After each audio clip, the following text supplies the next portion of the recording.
Jessie? What is it? Well, there's a person to see you, sir. In the consulting room? No, yes, sir. He didn't give a name, but said you'd know him, sir. Oh, did he? Well, ask him what he... No, never mind. I'll see him. Send him in. Very good, sir. This way, come here. Yeah, I know your face. Men have been known to die of shock, and I imagined in those moments I might die to join my poor friend Holmes. I am that Dr. Watson privileged for so long to share the adventures of Sherlock Holmes. I will tell you about the empty house. By then, after 3 years, I'd learned to live with the knowledge that Holmes was dead. Excuse me, please. For just a moment.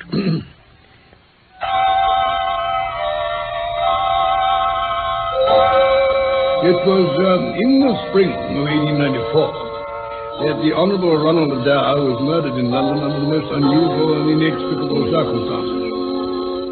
I remember thinking more clearly than ever of the loss the community had sustained by the death of Sherlock Holmes 3 years before. Matter of fact, I was thinking so much about Holmes and the adventures we'd had together that I got quite a shock when I bumped into a man in Oxford Street and found it was his brother Mycroft.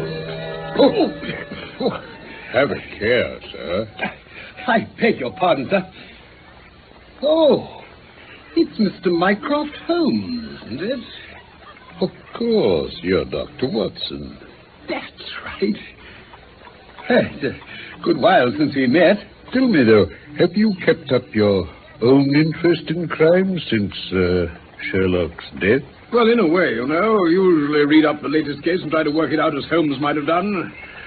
Just for my own amusement, you know. Quite. Now, what do you say about this Adair business? Sherlock would have loved this one. Honourable Ronald Adair, second son of the Earl of Maynooth, you know. That's right. Found shot in his room late last night. The mother and sister were out, came home, couldn't get a reply at his door, though his light was on. They got it burst in and found him there. A bullet through the head. No weapon in the room. Just a few gold and silver coins stacked on a table, and a list of some of the chaps he plays cards with regularly at his club. I say. Murder, then? A little doubt about it. No clues, though, by all accounts. The door of his room locked on the inside. No signs of a forced entry. And the room's on the second floor, overlooking Park Lane. No possible way of climbing up or down to it, short of putting up scaffolding, the police say. Well. But was any of the windows open? Couldn't the shot have been fired from across the street? He was shot with a soft-nosed revolver bullet. Oh, well, that rules that out, then. No man in this world could get someone plumb in the head with a revolver from the other side of Park Lane, and at night. Precisely. And there are no reports of anyone hearing a shot. Well, it's a rum business, Mr. Holmes. You're quite right. Your brother Sherlock would have delighted in it. Yes. Come to think of it, I'll stroll round by Park Lane on my way home, living in Kensington, isn't it? Well, do that, Dr. Watson. Number 427, the house is. I passed that way myself a few minutes ago. Usual crowd hanging about, telling one another how it was done, you know. But between you and me, I don't think they're getting very near the mark.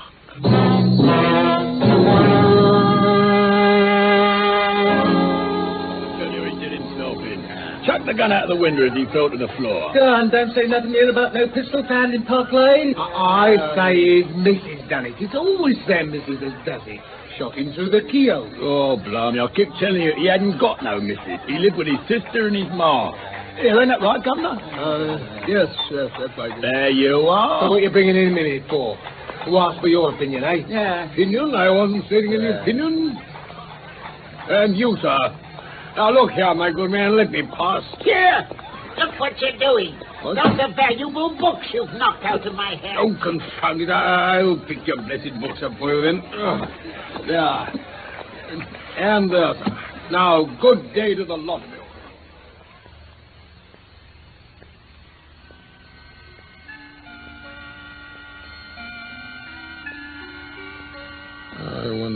on the last night Irving was doing something. That's good what it is. Excuse me, Dr. Watson. Oh, yes, Jessie.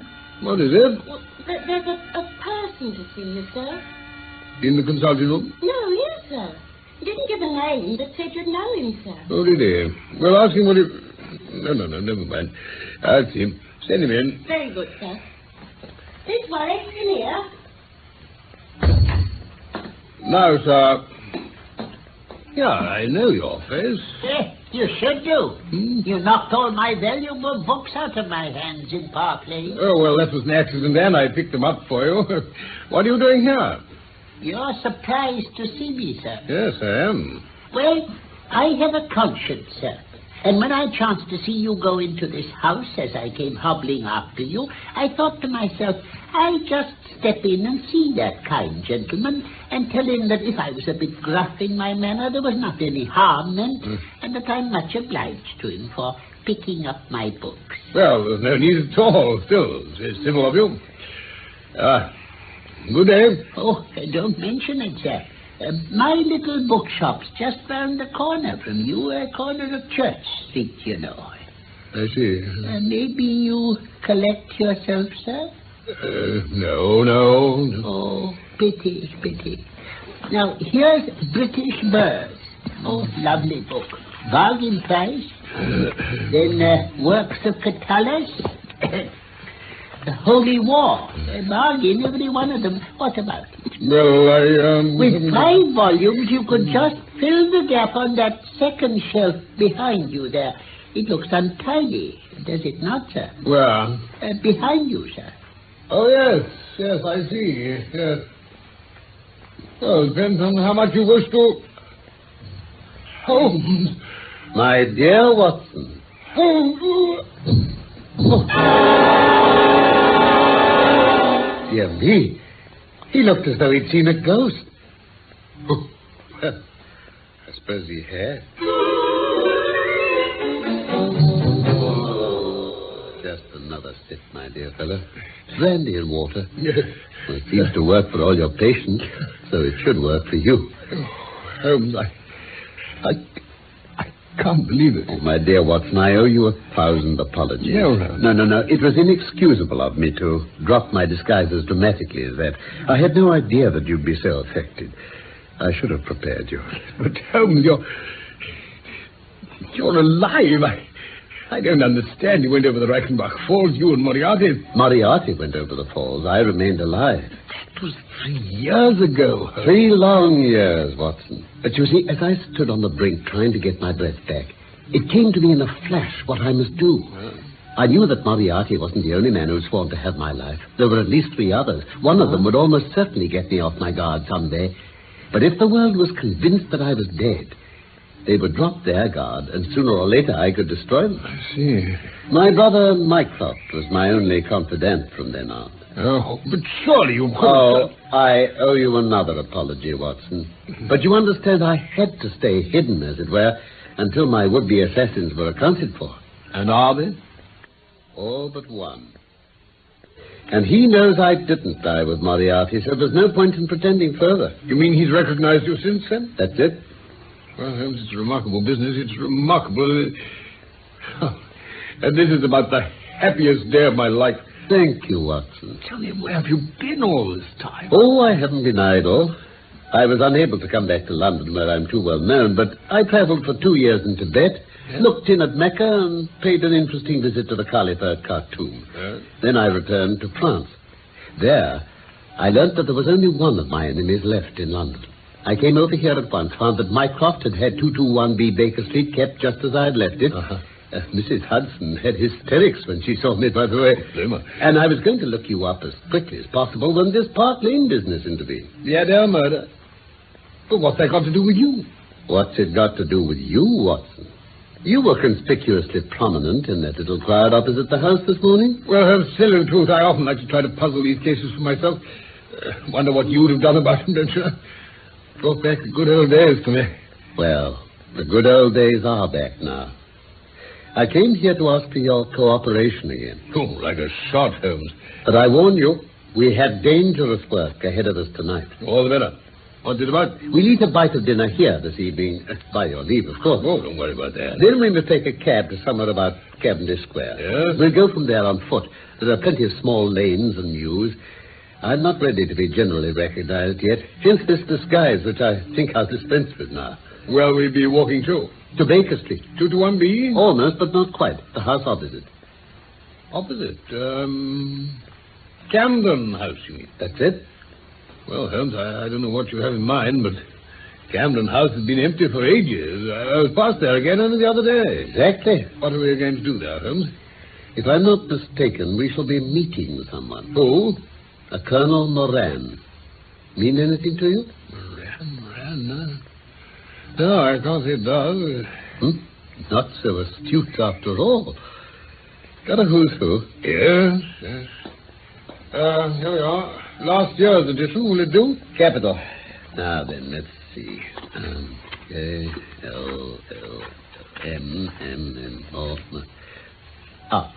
Moran Sebastian. Listen to this, Watson. Yes. Moran Sebastian Colonel. Unemployed. Formerly 1st Bangalore Pioneers, born London 1840, son of Sir Augustus Moran, C.B., once British Minister to Persia. Educated Eton and Oxford, served in Jawaki campaign, Afghan campaign, mentioned in dispatches, Shirpur and Kabul. Ever met up with him in your service, Watson? No, I don't think so. Well, it goes on. Author of Heavy Game of the Western Himalayas, 1881. 3 months in the Jungle, 1884. Oh, read that. Address, Condit Street Clubs, Anglo-Indian, Tankerville, Bagatelle Card Club. Pretty impressive. Yes, there's plenty it doesn't say, though. That is? That he's the most dangerous man in London. Is that so? He's moved up the scale in recent years. While Moriarty was alive, Moran was only the second most dangerous. He was Moriarty's chief of staff. Oh, I see. Oh, the man did honorably enough in his day. But whatever the cause, Colonel Moran began to go wrong. Without any public scandal, he made India too hot to hold him. He retired to London, and Moriarty pretty soon sought him out. Moriarty kept him liberally supplied with money and used him only in 1 or 2 very high-class jobs beyond the scope of the ordinary criminal. That's so. Well, how does all this fit in with tonight? You will see.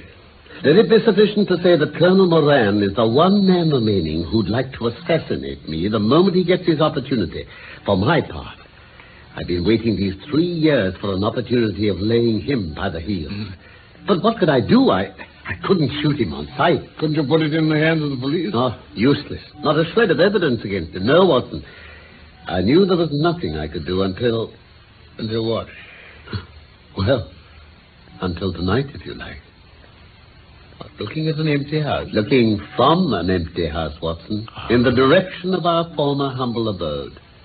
And now, I'm thankful to say, mine again. 221B Baker Street. Well,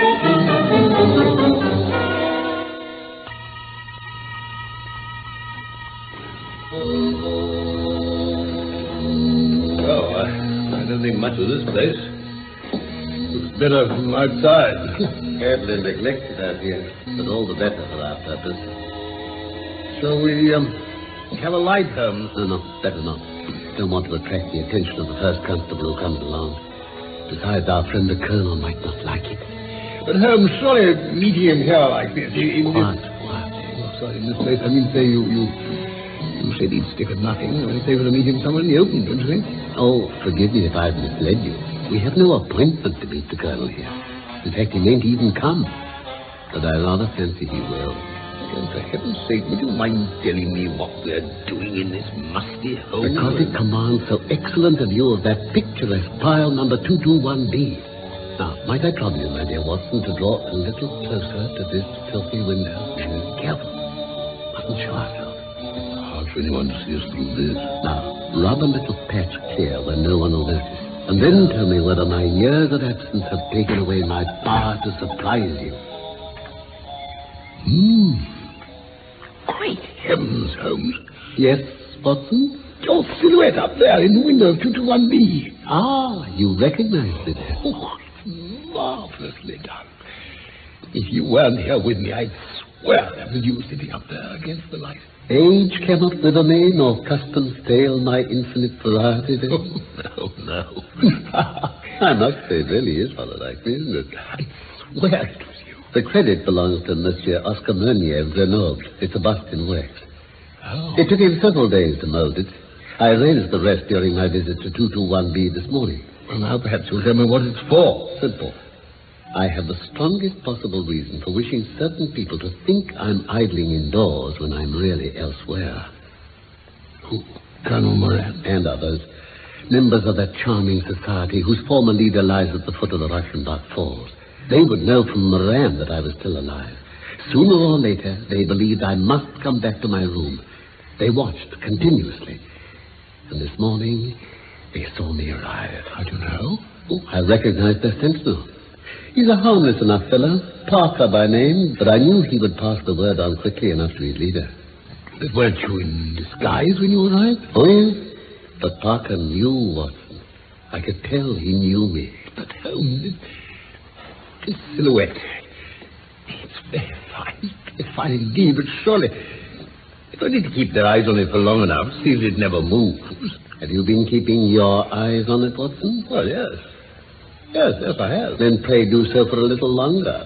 Holmes, I really don't see the point. Great heavens! Yes? It moved. Just then. Of course it moved, Watson. Am I such a farcical bungler that I should erect an obvious dummy and expect some of the sharpest men in Europe to be taken in by it? Shh. Listen. Quick, Watson. He's coming. Quickly and quietly away from the window and into this corner. Our visitor won't see us yet. Now, come along. Now, still.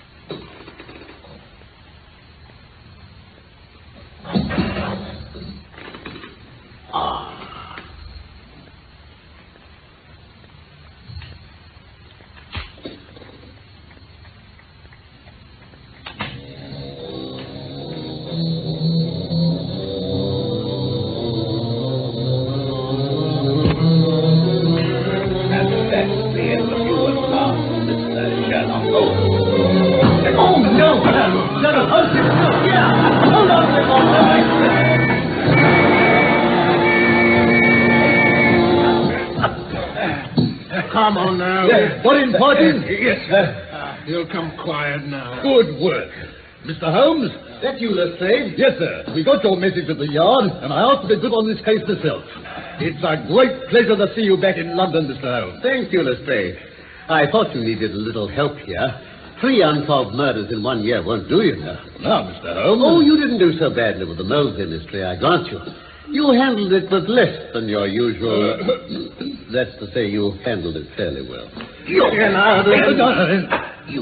clever thing. Ah, here's our friend in talkative mood. Well, Colonel, journeys end in lovers' meeting, as the old play says. You cunning fiend. But I'm surprised that my very simple stratagem could deceive so old a shikari. It must be very familiar to you. Have you never tethered a young goat under a tree, lain above it with your rifle, and waited for the bait to bring the tiger to you? Well, Colonel, this empty house is my tree, and you are my tiger. You see, the parallel is exact. You, inspector, or whatever you are, you may or may not have cause for arresting me, but at least there's no reason why I should be exposed to the gibes of this person. And in the hands of the law, let things be done in a reasonable way. Well, that's fair enough, I suppose. Mr. Holmes, is there anything more you want to say before we take him along? Only to ask what charge you intend to prefer. What charge, sir? Well, the attempted murder of Mr. Sherlock Holmes, of course. Not so, Lestrade. I don't propose to appear in the matter at all. Eh? But Holmes... No, Lestrade. To you and to you alone must go the credit for this remarkable arrest. I congratulate you. With your usual happy mixture of cunning and audacity, you've got him. Got him? Got who? Why, the man your whole force has been looking for.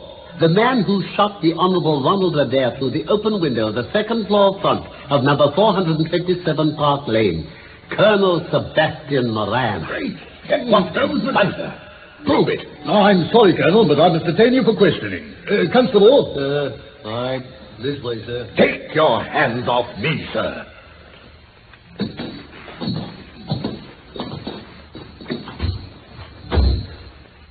And now, my dear Watson, I dare say you're burning to visit our old home again, and as soon as possible. Bring the Colonel's rifle with you, and if you can endure the draft from a broken window, I think half an hour in my study over a cigar may afford you some profitable use.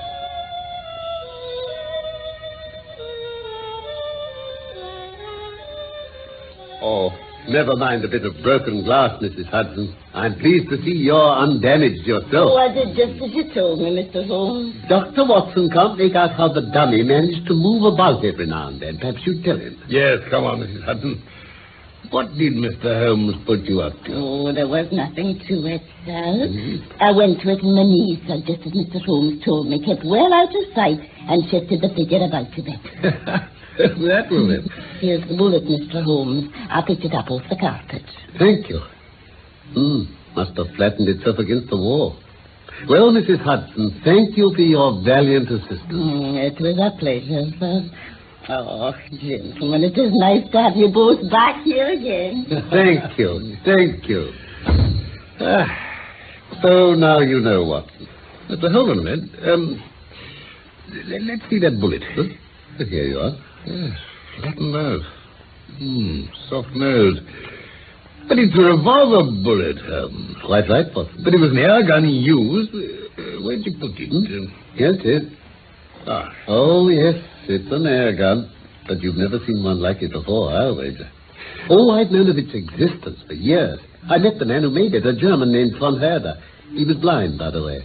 Hard to believe, isn't it? It's an air gun to fire revolver bullets. Tremendously powerful, virtually silent. Put a thing like that into the hands of a man who can shoot like Moran, and you see the result. 2 murders with 2 bullets. Or it would have been if this wax dummy had been ours. 2 murders?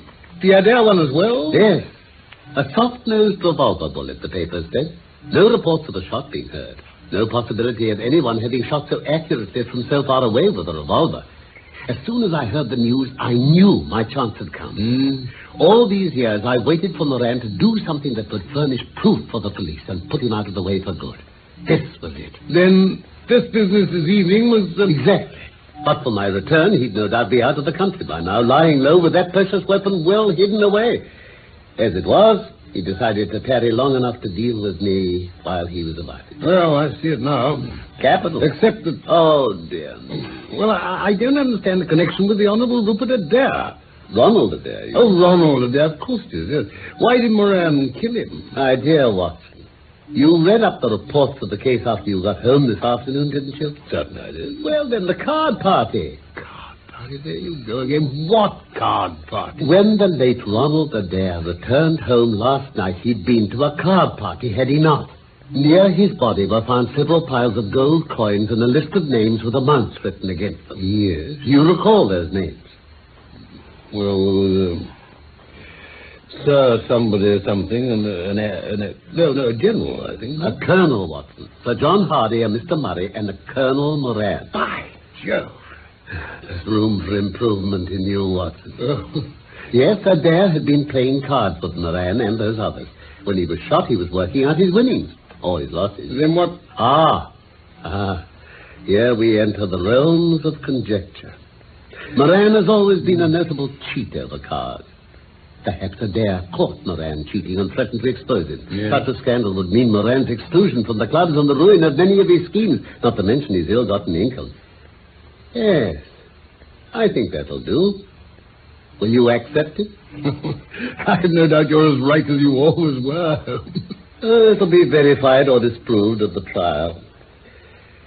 And once again, Mr. Sherlock Holmes is free to devote his life to examining those interesting little problems which the complexity of human life so plentifully